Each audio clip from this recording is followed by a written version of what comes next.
I'm Craig. A few of you will be visitors from my previous YouTube channel where I posted a few things from time to time, but this is the first video, or at least what I intend to be the first video for my new channel, Get Smarter and Make Stuff.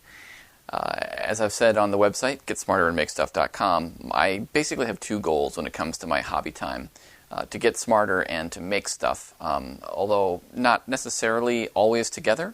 Sometimes I like to do things just to get smarter. Sometimes I like to do things just to make something. But a lot of times what I'm doing is, doing something, making something, and in the process learning something as well as winding up with an object.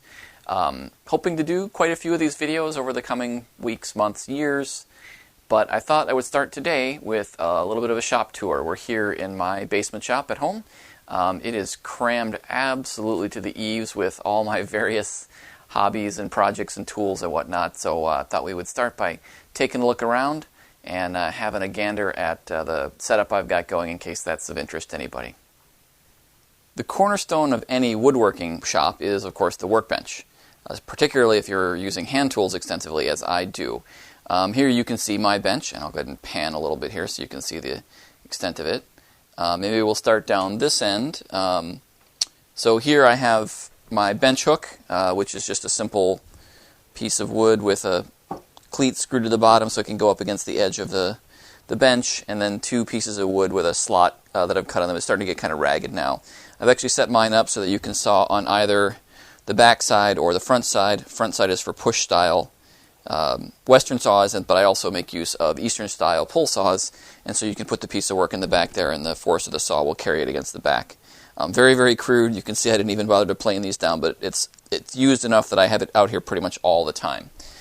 If we pan over a little bit here, you will see my shooting board, which I've got the microphone on. I'll move that. So a little fancy. I've upgraded this over time.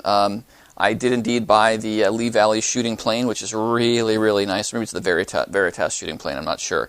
It's really, really nice, but you could just as easily use a jack plane. I went ahead and put some ultra-high molecular weight plastic down here so it slides a little bit nice, and I picked up the Veritas fence system that lets you easily set your angles to to be like 45 or whatever. That's really nice too. Super accurate, super handy, very, very easy to install. So a couple upgrades, but I think this is a key fixture in any woodworking shop. Again, particularly if you're using hand tools, but really even if you are a power tool user and you don't have a shooting board, don't know how to use a shooting board, you absolutely should.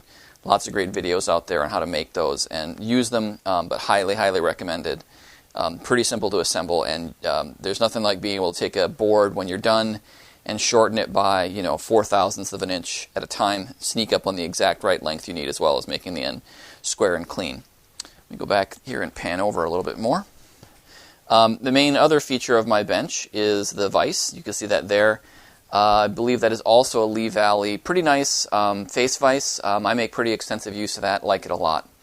The bench itself is pretty simple construction. I think I built it in one day. It's just some 4x4s that I picked up at the home center, notched out to accept, I think this is 1x6 material for an apron, and then the bottom it's 1x4, whatever. And then those are notched in here, and then that forms the carriage that holds up the top, and the top is just two pieces. It's actually a single piece of 4x8 plywood ripped in half and then glued face to face with a little bit of maple 1x2 edge banding to hide the plies. I didn't really need to do that, but I did. I really, really like the plywood top. I know some people would rather use solid wood, but for me, super cheap, super easy, and best of all, really flat. The other thing is I'm not very precious with my bench. I will often, for work holding, I have a screwdriver out here because I am so frequently using it. I will just take and run things right into the bench, screw holes, or rather run screws into the bench for work holding. And that's pretty convenient. Now I've got a nice stop there that I can use for as long as I want to, and when I'm done I unscrew it again, and it works out really well. And so I don't really care about the top very much. It's just plywood. It's nothing expensive. It's nothing fancy. You could do that as well with a solid wood bench top. And the screw holes, frankly, are no problem. Every once in a while I'll come run a smoothing plane across it for 2 or 3 seconds and knock down any high spots, and the thing has stayed flat for me for, I don't even know how long I've had this bench, probably 6 or 7 years at this point. Really stable. There's two things about this bench that I would change if I could. The first is I would make the top thicker, twice as thick, in fact. You can see that I have some dog holes in the top, and I do like to use holdfasts. They're very convenient for, quickly positioning something. Give it a whack, it'll hold it down. But the problem is that these holes are really not thick enough to give an awesome hold. I mean, this is pretty tight. I can't quite lift the bench, but it's close. But if it was twice as thick, it would be no problem. And of course, that wouldn't hurt at all in terms of giving the bench even more mass. It's totally stable. I can push it around with effort, which is what you want. You want to be able to maybe slide it around, rearrange it, get at the back of it. But a little more mass, especially for something you're going to be using as essentially a big clamp, is no bad thing. So if I were to do this again, I would make similar construction, but again, maybe make the top a little bit thicker. The other thing I might do is, I'm not sure I'd put this apron on. I know there's different opinions about whether to have an apron or it's good or bad. I don't do a whole lot with the things in the face vise where they're also, running along here, and you might have dog holes for supports. I could. I don't tend to work that way. I tend to clamp things in the face vise here and work on the edge there. I have occasionally run longer things. When I do that, I find that grabbing a clamp, just putting a clamp underneath like a hand screw clamp on the end of it usually works pretty well to support it, but there have been times when I've thought maybe it would be more convenient to clamp on the edge. I think benches are one of those things that you build one and you use it, and then you think of all the ways you could have done it differently. And I have my good friend Tim has built, I think, 3 now. Each one has maybe been better than one before, but he's still talking about building another one. So I think overall this is 99% of what I would like. It certainly served me very well for the last however many years I've had it. Let me reposition the camera a little bit, and you can see up on the wall behind it, I have arranged all the things that I commonly use. So I've got all my saws there, and then a magnetic rack with all my chisels, and then a couple other things like screwdrivers and whatnot. And this part I don't like so much, but I do have above it a shelf with my common bench planes. That shelf is a little bit flimsy for one thing. It was an existing shelf that I sort of repurposed when I move in.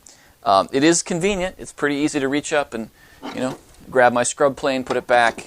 But you can see it's pretty sensitive to vibration. And when I'm planing something, or if I'm sawing, some of that vibration occasionally, if the bench gets pushed back up against the back here, does carry into vibration, and it does mean that every once in a while I'll have the oil can will fall off, and someday it could be a plane, and of course if that hit the ground there could be a break. So I need to do something about that. Probably would like to put it underneath here.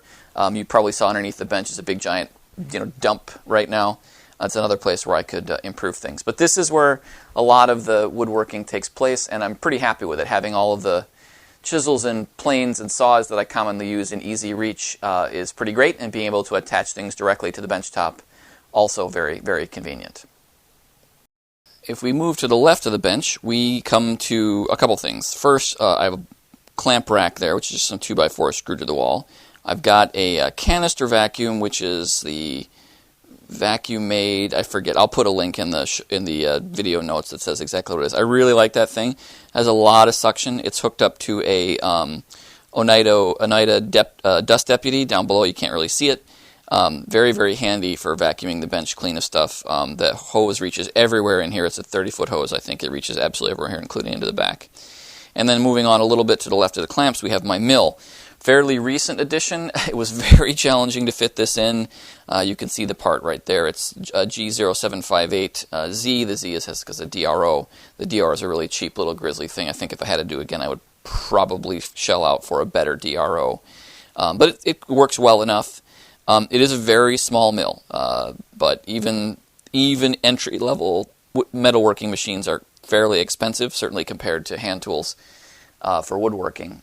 But I've been able to make a few things with it, and I really like it, actually. It's probably the only complaint I have about it is its size. That will, of course, impact its rigidity. Rigidity is everything in metalworking. But so far, for the small pieces I've fabricated, I've been quite pleased with it. It sits on top of a table that I made, which has a drawer with a bunch of junk in it, as you can see. Poorly constructed drawer, but I'll prove that someday. This table, sort of interestingly, I was constructing it. It's very beefy. It's a good 70 pounds. It's all construction lumber, And when I was building it, I was trying to flip it over. Had been working on the bottom, intended to work on the top. Did not stop to clear the area around it, and I tripped, and I dropped the whole thing on my toe in such a manner that it came down like a hammer. Quite possibly the most painful thing that's ever happened to me in my entire life. Definitely broke the toe. I was, limping around for a good 2 months after that. So since then, I have picked up some steel-toed shoes that I wear in the shop all the time. Really good idea. You don't want to drop a chisel. Things happen, and if I had those on, I don't know. It was a pretty heavy, pretty hard hit. Maybe I still would have done some damage, but I suspect maybe an emergency room visit might have been avoided. So, word to the wise. Okay, just around the corner from the mill, and in fact on the same table as it. So there's the mill that we were just looking at, is my metal lathe. This is the G0768Z, again, Z for the DRO. Small mill, not quite the smallest they make. It's an 8x20. I think you get down into the minis at 7x16 or something like that. Anyway, certainly big enough for the small projects I've done. I have a really interesting project on this one that I will be telling you more about, called the electronic lead screw. I should really give huge credit, by the way, if you're familiar with James Clow, who has an awesome YouTube channel if you're interested at all in machining. He actually came up with this project, and I'm just making my own copy of it. Nice upgrade to the lathe that's going to allow you to cut threads with a push of a button. I'll tell you more about that as I get closer to completing it. Probably show you some of the progress along the way. But these two machines, the mill just to the right off screen and the lathe, are my metalworking department, I suppose, set of tools. And I've been really, really having a lot of fun making chips and learning how to work with metal. I previously had been doing a lot of work with wood. A lot of my workshop is about woodworking, but adding a metal capability has been super interesting, and I'll have more to say about that in the near future. Okay, looking down the little alleyway here next to the furnace, which I'm sure you can hear running right now. You can see the lathe just to your right. I picked up a Harbor Freight bank of drawers. They were on sale, usual Harbor Freight thing. You can see that it's the red unit just to the right. Sorry, I can't really take you down there. It's kind of narrow, and the camera angle wouldn't really give you a good view. But just get a sense there's some space down there. I've got some storage on the left and a sink, which of course is super handy in a shop. I should mention all of this space is completely full, as I said. And I am thinking about doing an extension onto the house so that I can get some additional shop space. As you'll pick up from watching the channel and listening to me talk, I'm interested in so many things, and everything takes a little bit of space. The metalworking equipment takes space. The woodworking equipment takes space. If I decide I want to do more with casting, well, now I need a space to do that. Welding, I need not only a space, but a space where I can have sufficient ventilation. So I'm really, really packed in here. I love the shop. It's a great space. I feel good about the organization I've made, but things like where it's even too narrow to really get a good camera shot give you a sense of just how crammed in I am here. Looking at the space just opposite the lathe, you can see I have my scrap storage there. That's just a little frame of 2x4s that I built. Very handy to have those out of the way. That space wasn't really too much usable by anything else. Crammed that in as it is next to the water heater. You can just make out below there I have the compressor, my Dewalt compressor, stowed away underneath there, so that's a convenient use of otherwise unusable space. With a hose reel up above, that makes it really handy. That's like 100 feet of hose. I can reach anywhere in the house, so I can run my compressor down here in the basement, go up to the kids' rooms, and nail up crown molding or whatever it is I need to use a compressor. Immediately to the left of that, we have my bandsaw. This is a great addition. One of the things you'll notice about my shop is that I don't have a table saw. I used to own a table saw. At one point, I took a pretty good run at some home surgery, damaged my thumb pretty badly, and not really a huge fan of table saws since then, as you might imagine. It was me being stupid. It wasn't the problem with the tool or whatever, but left me a little bit averse. So for a long time, I've been working primarily by hand, and I would do my work with hand saws, cut things down. But, the third or fourth time you do a 24-inch rip through 8-quarter material by hand, you're like, this is a good skill to build, but I'm pretty much done with it. On top of that, as you can see just to the left of the bandsaw, I'll pan over for you, I have a lathe.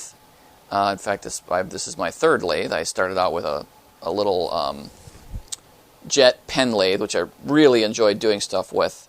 And then you got the metal lathe, and then upgraded to this, the Jet 1642, I believe it is, which I found used. Got a really good price on it. A fair price, really. It was still a fair amount of money, but such a nice lathe, so much nicer than what I would have bought if I had been shopping for new. In any event, I had picked up the lathe, and a lathe and a bandsaw just go so well together. A bandsaw is a great tool for cutting your blanks. You want them to be round. Of course, bandsaws excel at cutting curves, but I wind up using the bandsaw for a lot of things. I do a lot of rips on the bandsaw. I cross-cut on the bandsaw. One of the great things, if you have ability to work with hand tools, if you spend a little time learning to use planes, learning how to sharpen, those are the two key skills. You know, sure, a bandsaw leaves a lot rougher surface than a table saw, but if you know how to use a plane and you know how to tune a bandsaw, the surface you get can be very, very easily made to be essentially perfect. No need for sanding even, with just a few moments of work off the bandsaw. So it's a great addition to this shop. It helps too that the bandsaw takes up a lot less space, right? If I have a table saw, I've got to have a lot of space for the in-feed, out-feed. Really not a lot of space in the middle of the shop for that. So just really, really happy. That bandsaw, I actually show you here. One of the great things about the bandsaw in this shop is that it's on wheels, and I can roll it out. And I built a base for this. Just comes out right here. Can make use of it, move it around the shop as needed to, accommodate whatever materials I'm working with. If it's longer stuff, I can move it to make more space. But it's very convenient. I did build a base for this, and I really hate locking casters, but of course, the bandsaw being like this, it's very easy to move around because I got some good non-locking casters. One thing I did with this is to add a bracket on the side where it has a foot, adjustable foot that can go down. And what I found is that if you do this, it just takes a second, give this thing just a couple turns. It doesn't even need to be turned very tightly to the floor. And even just a couple quick turns of that, and the bandsaw is very stable as a result, which is nice, of course, if you're shoving things through, you don't want it to wander around. So that's been really good. And I'll put a link in the description, the Amazon link for those feet. They're really great. They're not pretty affordable, too, and they just really work way, way better than locking casters, which I just can't stand.